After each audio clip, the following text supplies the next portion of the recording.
J'entre dans l'école, des chuchotements me suivent.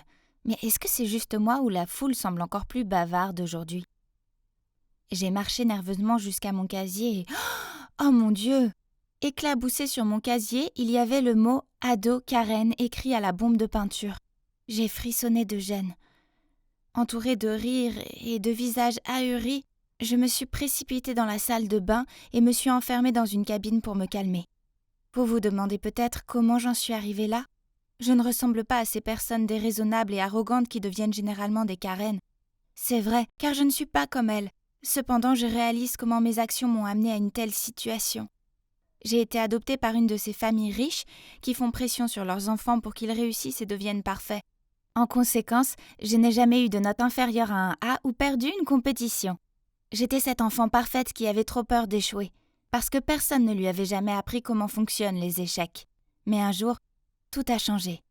Un jour, comme les autres à l'école, je suis entrée dans la classe de littérature et j'ai vu un garçon inconnu qui s'était déjà assis à mon bureau. Toutes les filles lui lançaient des regards rêveurs. « Hé !» J'ai tapé sur son épaule. « Est-ce que c'est ta place ?»« Oui !»« Oh, désolé, je savais pas. » Il s'est ensuite dirigé vers un autre bureau. J'ai forcé un sourire poli et j'ai pris ma place. Puis notre professeur de littérature a annoncé que nous aurions un petit test aujourd'hui, sans incidence sur nos notes. Étant la chouchou du prof, je pouvais dire que c'était parce qu'elle voulait tester Austin, ce nouveau garçon. Ok, ça me va. Un autre A+, à ajouter à ma collection. Sauf que j'arrivais pas à me concentrer. J'ai regardé par la fenêtre essayant de trouver de l'inspiration pour écrire, mais ce nouveau gars me bloquait la vue. Ok, pour être honnête, il est plutôt mignon. Sans m'en rendre compte, j'ai commencé à le fixer. Puis soudain, il s'est tourné vers moi.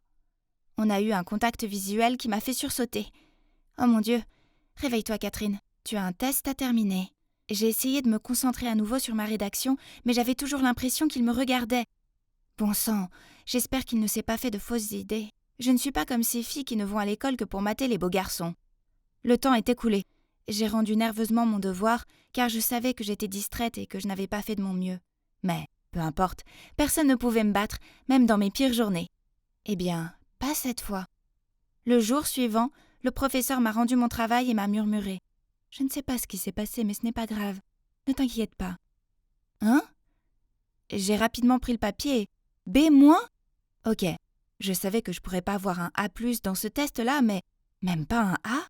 Je n'ai jamais eu de B auparavant. Les visages déçus de mes parents ont surgi dans mon esprit. Et s'ils ne voulaient plus de moi? Ils m'ont adoptée, m'ont donné cette vie luxueuse et parfaite, et c'est ainsi que je les remercie.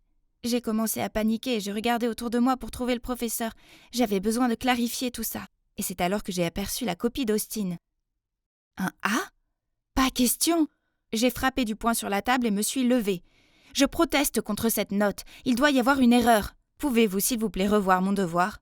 Oh, ne t'inquiète pas, ce n'est pas un test officiel, donc c'est pas grave. Non, c'est grave. Comment pourrais-je être pire que ce nouveau gamin? Vous devez reconsidérer votre décision ou j'irai voir le directeur. Kate, tu n'es pas raisonnable. Assieds-toi, ou c'est moi qui t'emmène voir le directeur. J'ai pris une profonde inspiration et me suis calmée en m'asseyant. Des murmures à mon sujet circulaient dans la classe, mais je m'en fichais, car j'avais ce B- à gérer. Mes parents ne doivent jamais le savoir. Après ça, je savais que mes amis faisaient juste semblant d'être en bons termes avec moi, comme la fois où nous avons dû faire équipe pour la course de relais en cours de PS. Personne ne m'a choisi. À la fin, le coach Malone a dû m'ajouter à un groupe. Et devinez quoi? C'est le groupe d'Austin et de ses fangirls. Je déteste ça. Et regardez-le, tellement désagréable à voir. J'aimerais pouvoir jeter ce bâton sur son visage agaçant. Mais, oups, je suis tombée face contre terre à quelques centimètres d'Austin. Tu vas bien? Juste, prends ce stupide bâton et vas-y!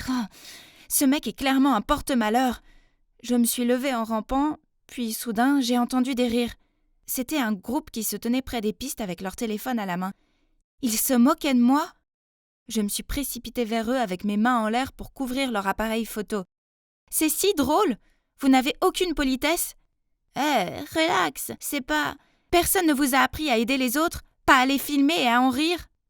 Non, écoute, c'est une histoire drôle, nous avons... Donc vous pensez toujours que c'est drôle? Supprimez cette vidéo immédiatement! Non, tu peux pas. Juste écoute-nous. Mais ça n'a fait que m'énerver davantage et j'ai tiré sur les téléphones encore plus fort. Puis, oups, le téléphone a volé et a heurté le sol en béton dur. Oh non, je voulais pas. Le garçon à qui appartenait le téléphone a eu peur et a couru pour le ramasser. Regarde ce que t'as fait. Qui voudrait te filmer? On faisait juste une vidéo de performance pour l'équipe des Pom-Pom Girls. À travers l'écran fissuré de son téléphone, j'ai vu une vidéo de Pom-Pom Girls s'entraînant sur le terrain de l'autre côté de la piste. Oh non, c'était tellement embarrassant. J'ai rapidement demandé le contact du gars et promis de réparer son téléphone cassé. Puis j'ai couru jusqu'à ma classe. Je me suis sentie épuisée. C'est comme si le monde entier était contre moi. Mais au moins, il y a toujours une chose qui peut soulager mon âme. Oui, ce sont mes livres.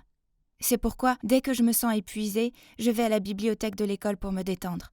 Alors, comme d'habitude, je m'y suis rendue, mais je crois que j'ai oublié ma carte de bibliothèque.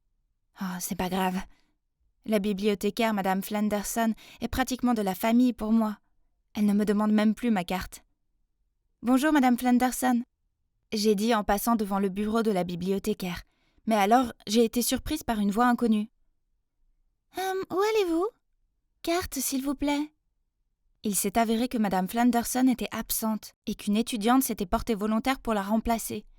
Je lui ai demandé gentiment de me laisser entrer, mais elle n'arrêtait pas de dire « non » tout en mâchant son chewing-gum, ce qui me rendait folle. « Ah, écoutez, vous savez qui je suis? Je n'ai pas besoin d'une stupide carte pour entrer ici. »« Ouais, mais pas sous ma garde. »« Regarde, la moitié de ces livres sont des dons de ma famille. Tu devrais montrer un peu plus de respect, ma fille. »« Tes opinions snobs ne marcheront pas avec moi. Ici, nous fréquentons la même école. Donc, nous sommes tous égaux et les règles sont les règles. Laisse-moi parler à ton responsable. Appelle Madame Flanderson. »« T'es tellement une Karen. » Je me suis figée en entendant ce mot. C'était la première fois qu'on m'appelait par ce surnom. Et c'est seulement à ce moment-là que j'ai réalisé à quel point j'avais fait des bêtises ici. Mais c'est juste que j'étais déjà d'une humeur si terrible. Tout ce que je voulais, c'était juste aller dans mon endroit sûr et ça aussi, c'était maintenant impossible. Je me suis alors rapidement calmée et je suis partie. Mais à mon grand désarroi, certains passants m'avaient regardé faire une crise de colère depuis Dieu sait quand. Et oui, Austin était là aussi. Pourquoi je n'étais pas surprise? Mes histoires sur la piste de course et à la bibliothèque se sont vite répandues dans l'école comme une traînée de poudre. Les gens n'essayaient plus de cacher le fait qu'ils m'évitaient et on commençait à m'appeler Karen. Alors, évidemment, cette fois-là, quand on a dû se mettre par deux en cours de littérature pour l'examen de mi-parcours, j'étais seule, encore une fois. Du moins, c'est ce que je pensais, jusqu'à ce qu'Austin se penche vers moi et me demande d'être sa partenaire. Même si je le détestais, je peux pas rater ce test. Alors, oui, j'ai accepté. On s'est retrouvés plus tard ce jour-là chez lui. Je lui montrais avec enthousiasme certaines des options de livres pour le sujet de notre essai. Mais il était totalement indifférent et n'arrêtait pas d'être sur son téléphone. Ouais, celui que tu préfères.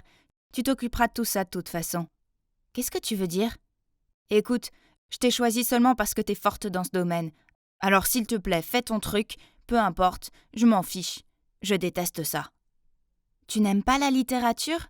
Mais la dernière fois, tu as eu un A. Oh, ça? Ne sois pas fâché, je n'ai fait que copier ton travail et le modifier un peu. Donc, techniquement, c'est aussi ton A.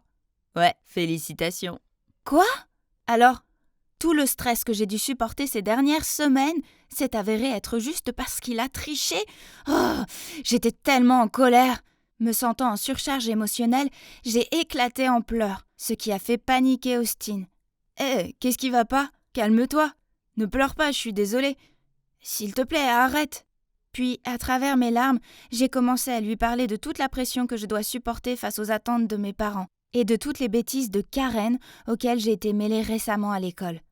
Au bout d'un moment, Austin s'est excusé auprès de moi en réalisant que tout cela venait du fait qu'il avait copié ma rédaction. Ce soir-là, nous n'avons rien fait pour la rédaction, mais nous nous sommes assis et avons parlé. Après une telle séance de partage, Austin et moi nous sommes naturellement rapprochés l'un de l'autre. En fait, il est devenu le seul ami que j'avais à l'école. C'est agréable d'avoir un nouvel ami, mais c'est toujours difficile quand ta réputation à l'école a été totalement ruinée et que tout le monde te connaît sous le nom de l'ado Karen.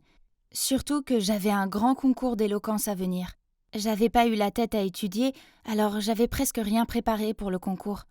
J'arrêtais pas d'imaginer le visage déçu de mes parents si je gagnais pas la première place. La veille du concours, j'étais tellement stressée que j'ai dû tout déverser dans mon journal intime, dans l'espoir de me sentir plus légère et prête pour le grand jour. Et soudain, mon téléphone a sonné. C'était Austin. « Hé, bonne chance demain, Kate. On se voit là-bas. »« Merci. Je sais plus. » »« Est-ce que ça te stresse encore ? Si t'es aussi épuisée à cause de ça, alors je connais un remède. »« Qu'est-ce que c'est ? » ?»« Juste abandonne. C'est juste un concours. Tu n'es pas obligée d'être la première en tout. On n'est que des humains après tout. »« T'es fou !» Ok, je vais dormir maintenant. On se voit demain. Mais mon esprit était trop encombré de pensées et d'inquiétudes pour dormir.